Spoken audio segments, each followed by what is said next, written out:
제주도에 가면 정방폭포가 있죠. 정방폭포 주차장 옆에 보면 서복 전시관이라는 곳이 있습니다. 서복이라는 사람은 진시황의 불로초를 찾기 위해 여기저기를 돌아다녔던 사람입니다.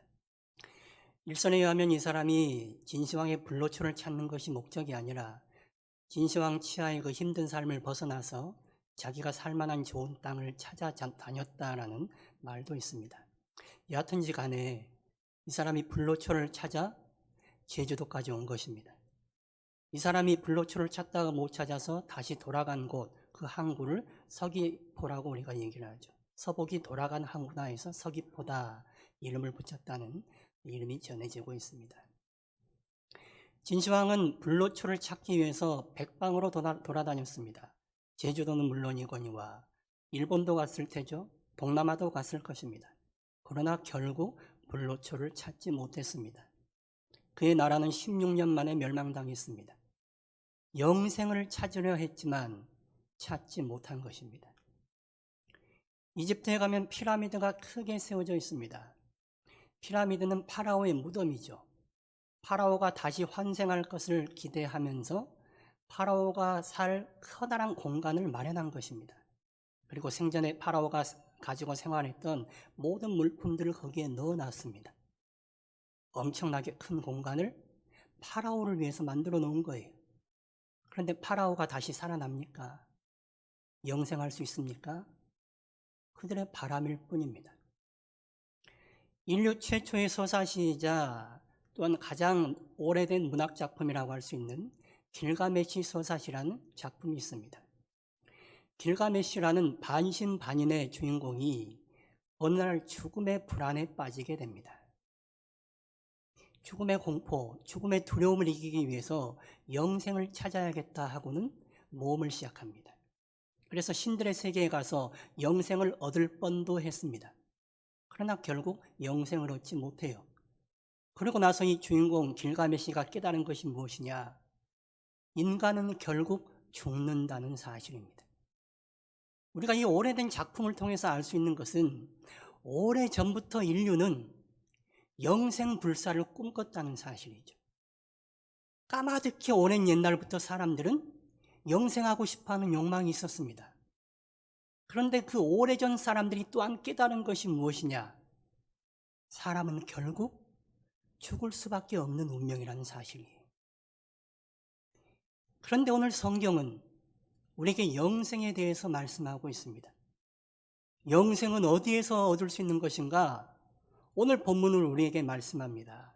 영생은 예수님에게서 얻을 수 있다고 말이죠. 요한복음을 보시면 헬라어로 에고에임이라는 표현이 자주 등장합니다. 에고에임이 나는 무엇이다 라는 말입니다. 나는 생명의 떡이다. 나는 세상의 빛이다. 나는 양의 문이다. 나는 선한 목자다. 나는 부활이요 생명이다. 나는 길이요 진리요 생명이다. 나는 참 포도나무다. 선언적인 말씀입니다. 나는 무엇이다? 예수님께서 당신을 나는 무엇이다 라고 말씀하시는 거예요. 오늘 본문에서 예수님은 당신을 가리켜 나는 생명의 떡이다 라고 천명하고 계십니다. 생명의 떡인 나를 먹을 때에 영생을 얻을 수 있다라고 말씀하시는 거예요.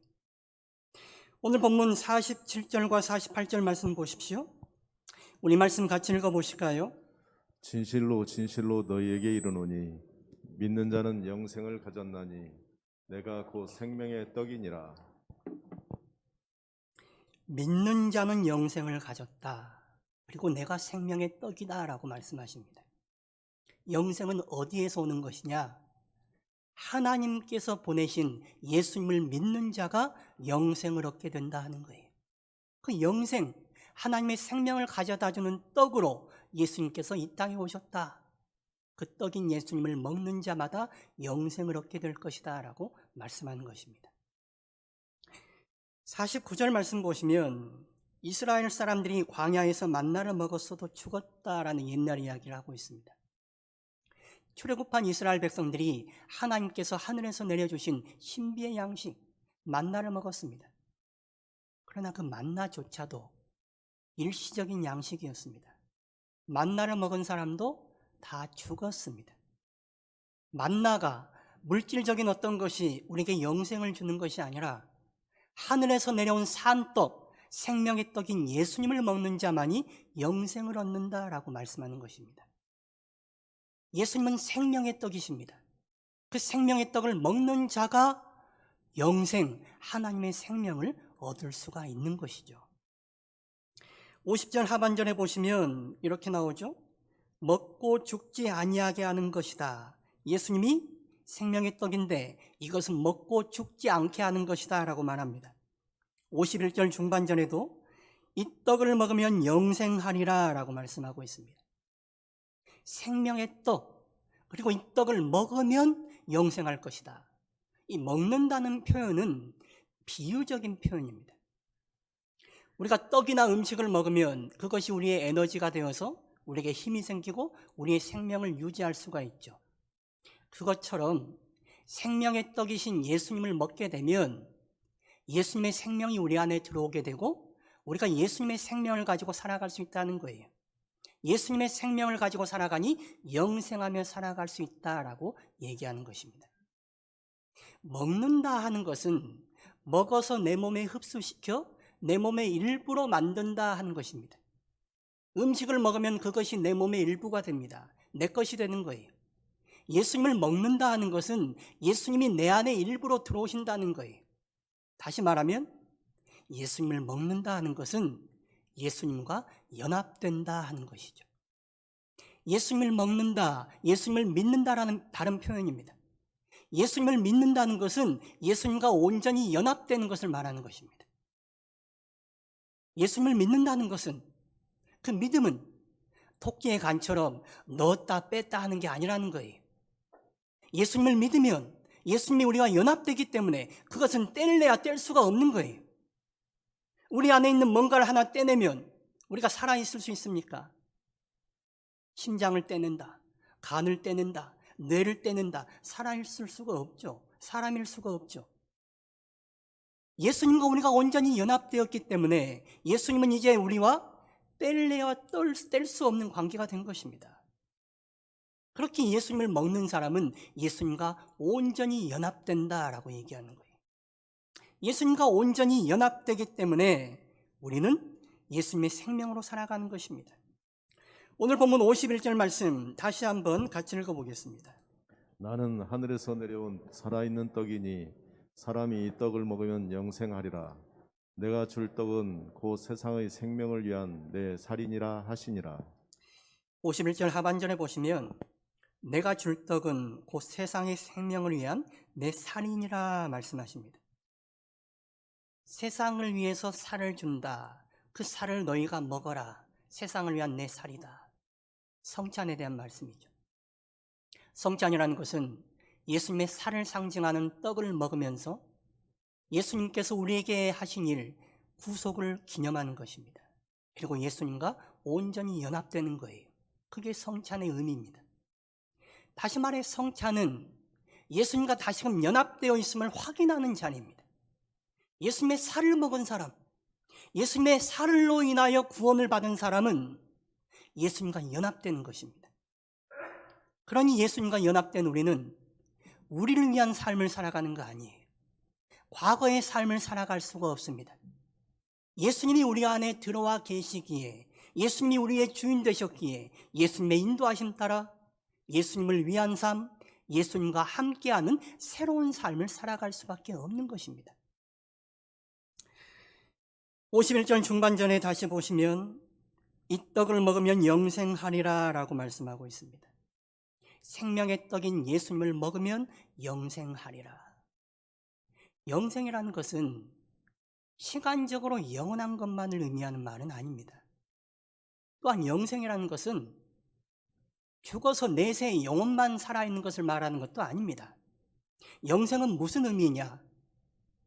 인간적인 생명이 아니라 하나님의 생명을 말씀하는 거예요. 우리가 생명을 가지고 살아가죠.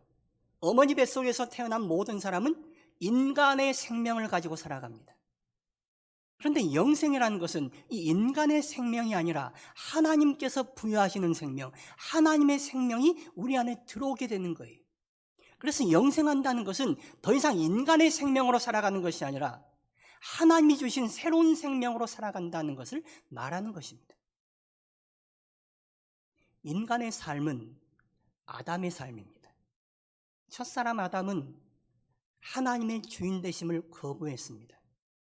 자신이 주인 되고자 했습니다.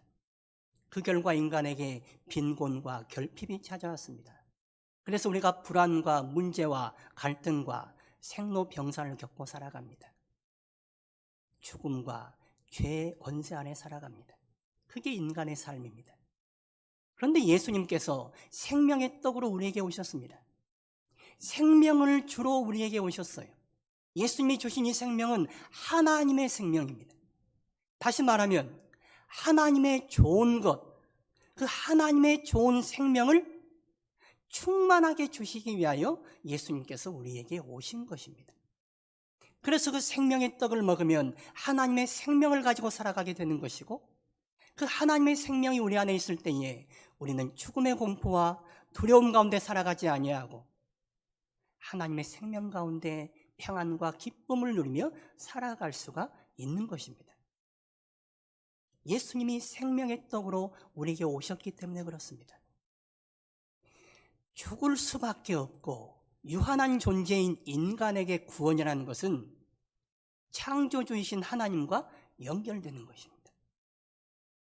하나님과 단절되어 있는 것은 그 자체로 죽음입니다. 그러나 하나님과 다시 연결되는 것, 그게 구원이에요. 하나님에게 있는 하나님의 생명이 우리 안에 들어오고 우리가 하나님의 생명 가운데 살아가게 되는 것, 그것이 바로 영생 가운데 살아간다는 거예요. 영생 가운데 살아가는 것, 하나님의 생명으로 살아가는 것, 그것이 바로 구원입니다. 하나님께서는 우리에게 구원을 주시고자 예수님을 생명의 떡으로 우리에게 보내주셨습니다. 그 생명의 떡이신 예수님을 먹는 자가 하나님의 생명을 얻게 되고 영생을 누리며 살아갈 수가 있는 것입니다. 영생이라는 것은 그저 영혼만 누리는 것이 아닙니다. 영생이라는 것은 우리 인간의 전 삶, 우리 실존의 전 영역에 미치는 영향력이에요. 하나님의 생명력이 들어오면 그 생명력은 우리 삶의 일부만 주장하는 것이 아니라 우리 삶의 전 존재를 주장하는 것입니다. 우리 영혼을 포함한 우리 실존의 모든 삶을 주관하는 생명입니다. 우리 육의 생명은 이 땅에서의 삶을 마감하면 끝나는 것입니다. 그러나 하나님이 주신 하나님의 새 생명은 이 땅에서뿐만 아니라 우리 육의 생명이 끝난다 할지라도 끝나지 않는 생명이죠. 그 생명은 내세에서만 누리는 생명이 아니라 현세에서도 누리고 살아가는 생명입니다. 여러분은 그 생명 가운데 살아가고 있으십니까? 하나님의 생명이 우리에게 부어졌다. 그것이 우리가 영생을 얻게 되었다는 의미입니다. 완전한 영생, 온전한 영생은 물론 이 땅에서 누릴 수가 없습니다. 그 영생은 예수님의 재림 때에 누리게 될 것입니다. 그러나 우리는 이 땅을 살아가면서도 부분적이나마 하나님이 주신 이 새로운 생명, 영생을 누리며 살아갈 수가 있습니다. 우리 삶에 인간적인 생명으로 인해 고단함이 있고 피곤함이 있습니다. 아픔이 있고 문제가 있습니다. 그러나 우리에게 하나님의 생명이 있기에 인간적인 생명으로 겪는 모든 어려움, 아담의 삶이 겪는 모든 문제들을 이겨낼 힘을 얻는 거예요. 우리 삶에 갈등이 있고 우리 삶에 힘겨움이 있고 우리 삶에 문제가 있다 할지라도 하나님의 생명이 있기에 그 생명 가지고 우리는 하나님이 주시는 충만한 삶을 누리며 살아갈 수 있게 되는 거예요. 우리는 이 하나님이 주신 영생, 하나님의 생명을 얼마나 누리고 살아가고 있으십니까? 우리 안에는 하나님이 주시는 평안과 하나님이 주시는 기쁨과 하나님이 주시는 감사가 있으십니까? 우리에게 물질적인 것이 충만하다고 해서 우리의 계획대로 뭔가 일이 잘 풀린다고 해서 우리 안에 평안이 있고 기쁨이 있고 감사가 있는 건 아닙니다. 하나님의 새 생명이 우리 안에 있기에 우리의 계획대로 일이 풀리지 아니하고 우리가 세상적으로 부족함 가운데 살아간다 할지라도 기쁘고 평안하고 감사를 누리며 살아가는 거예요. 세상이 줄 수도 없고 세상이 이해할 수도 없는 삶입니다. 하나님의 생명이 우리에게 주는 삶인 것이죠. 빌립보서 4장 12절과 13절에 사도 바울이 이렇게 고백합니다. 우리 말씀 같이 읽어보실까요? 나는 비천에 처할 줄도 알고 풍부에 처할 줄도 알아. 모든 일 곧 배부름과 배고픔과 풍부와 궁핍에도 처할 줄 아는 일체의 비결을 배웠노라. 내게 능력 주신 자 안에서 내가 모든 것을 할 수 있느니라. 사도 바울은 왜 이렇게 고백하느냐? 그의 삶이 힘겨웠습니다. 예수님을 위해 충성을 다하니 충성하면 할수록 힘들었습니다. 충성하면 할수록 그를 반대하는 사람도 많았고 세상적인 어려움도 많았습니다. 충성하면 물질적으로 더 넘쳐야 될 건데 물질적으로는 궁핍하고 대적자들은 많아지고 사는 게 참 힘겨웠어요.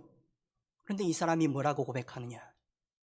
나는 부유하든 가난하든 나는 배부르든 배고프든 어떤 형편에서도 그 삶에 지지 않는다는 거예요. 삶의 어려움에 삶의 문제에 지지 아니하고 나는 삶을 이기며 살아가노라 라고 말하고 있습니다. 왜입니까? 그에게 세상적인 것이 넘쳐서 세상의 생명이 풍족해서 그런 거 아닙니다. 생명의 떡인 예수님을 먹고 예수님이 주시는 하나님의 생명이 그에게 넘쳤기에 그가 담대하게 선포하는 거예요. 나는 예수님으로 인해 모든 것을 이겨내노라고. 내게 힘주시는 예수님 안에서 나는 모든 것을 할 수 있노라고 담대하게 선포하는 것입니다.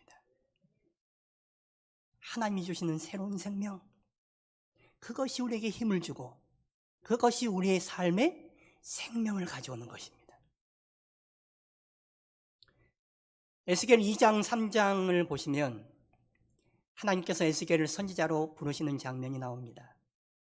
하나님께서 두루마리 책을 주시면서 에스겔에게 이 책을 먹으라 말씀하십니다. 그리고 하시는 말씀이 너는 이 책을 먹고 얼굴이 뻔뻔하고 마음이 굳어서 패역한 이스라엘 족속에게 담대히 나의 말씀을 선포하라 라고 말씀하십니다. 에스겔 3장 1절에서 3절 말씀 보십시오. 우리 말씀 같이 읽어보실까요? 또 그가 내게 이르시되 인자야 너는 발견한 것을 먹어라. 너는 이 두루마리를 먹고 가서 이스라엘 족속에게 말하라 하시기로 내가 입을 벌리고 그가 그 두루마리를 내게 먹이시며 내게 이르시되 인자야 내가 내게 주는 이 두루마리를 내 배에 넣으며 내 창자에 채우라 하시기에 내가 먹으니 그것이 내 입에서 달기가 꿀 같더라.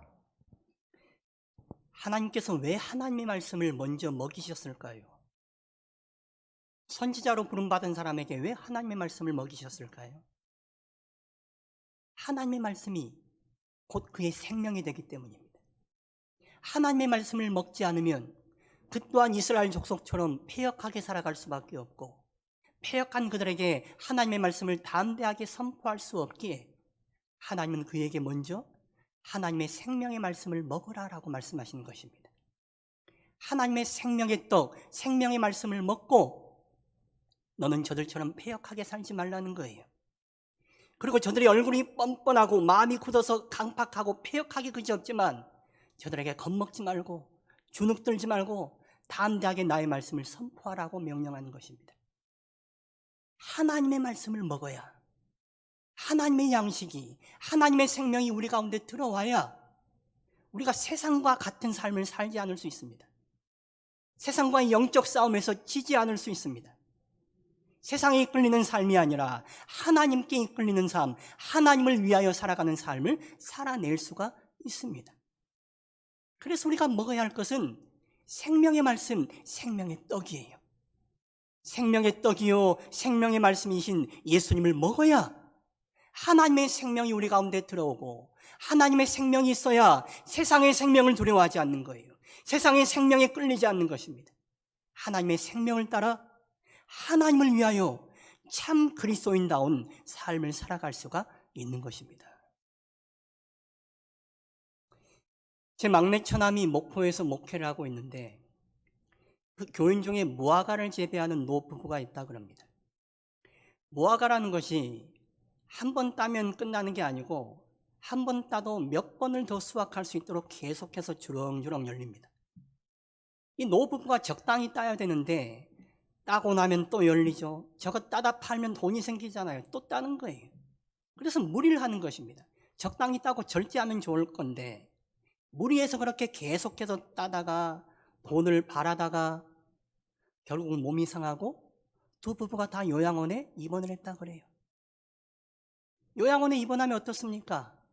이제 나오기 힘든 거예요. 인생 말년 요양원에서 보내야 되는 것입니다. 그 돈 몇 푼 뭐라고?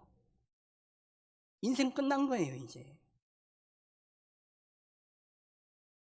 그 인생 하나님을 위해 더 썼더라면, 하나님도 바라보고 하나님을 위해서 더 살았더라면, 세상 것만 움켜쥐려고 산 것이 아니라 하늘에 쌓는 삶 살았더라면, 하나님을 위해 더 예배하고 하나님의 교회를 위해 더 섬겼더라면 얼마나 좋았겠습니까? 누가복음 12장에 보면 어리석은 부자 이야기가 나오죠. 한 부자가 그의 소출이 많아져서 곡간을 크게 지었습니다. 그리고 그 곡간에 소출을 다 쌓아두었습니다. 그리고 스스로에게 하는 말이, 내 영혼아, 이제 몇 대 동안 쓸 물건을 쌓아놨으니, 먹을거리를 쌓아놨으니 이제 먹고 마시고 즐기자. 내가 평안하게 살자.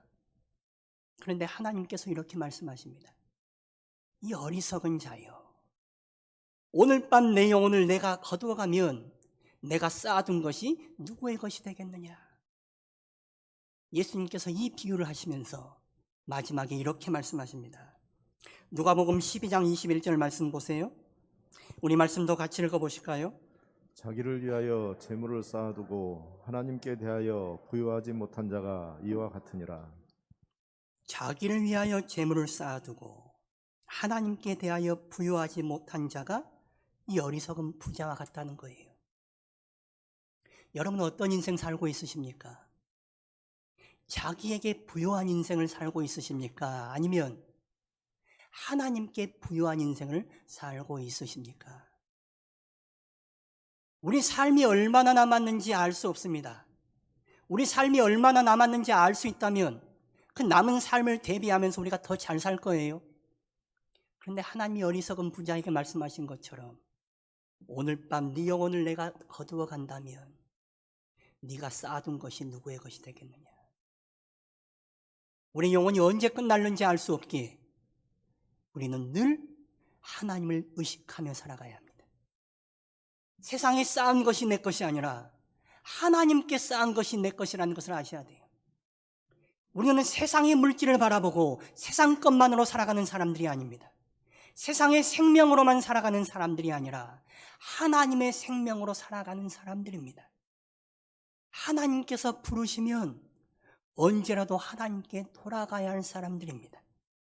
하나님께 돌아갔을 때에 하나님께 부유하지 못하다면 우리 인생은 초라하고 부끄럽기 그지없는 인생이 되고 말 것입니다. 우리 남은 인생을 무엇을 위해 사시겠습니까?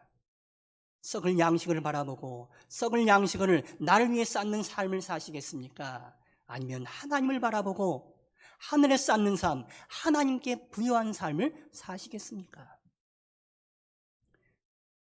우리는 예수님의 십자가에서 새로 나온 사람들입니다. 우리는 예수님의 생명을 가지고 있는 사람들입니다. 예수님의 생명 가운데 살아가기 위해 우리에게 필요한 것은 세상의 썩을 양식이 아니라 생명의 떡이신 예수님이십니다. 예수님을 먹어야 우리가 예수님과 온전히 연합할 수 있고 예수님과 연합되어야 하나님께 부유한 삶, 하나님을 위한 삶, 하늘에 쌓는 삶을 살아갈 수가 있습니다. 하나님이 우리에게 원하시는 삶이 그러한 삶입니다. 세상 것만을 바라보고 세상 것에 좌지우지되는 삶이 아니라 생명의 떡인 예수님을 먹음으로 말미암아 하나님께서 우리에게 부여하신 새 생명의 삶, 하나님이 주신 삶으로 말미암아 풍족하게 평안을 누리고 기쁨을 누리고 감사하며 살아갈 수 있는 삶, 그것이 하나님이 우리에게 주시는 새 생명의 삶이고 영생의 삶입니다. 우리가 먹을 양식은 세상에 썩을 양식이 아닙니다. 우리가 먹을 양식은 생명의 떡으로 우리에게 오신 예수님이십니다.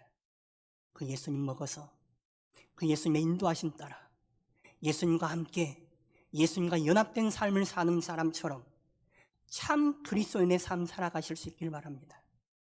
세상에 부유한 삶이 아니라 하나님께 부유한 삶, 하나님을 높이 드러내며 하나님과 함께 살아가는 생명력 있는 삶, 영생의 삶을 살아가는 우리 모두가 될 수 있기를 축원합니다.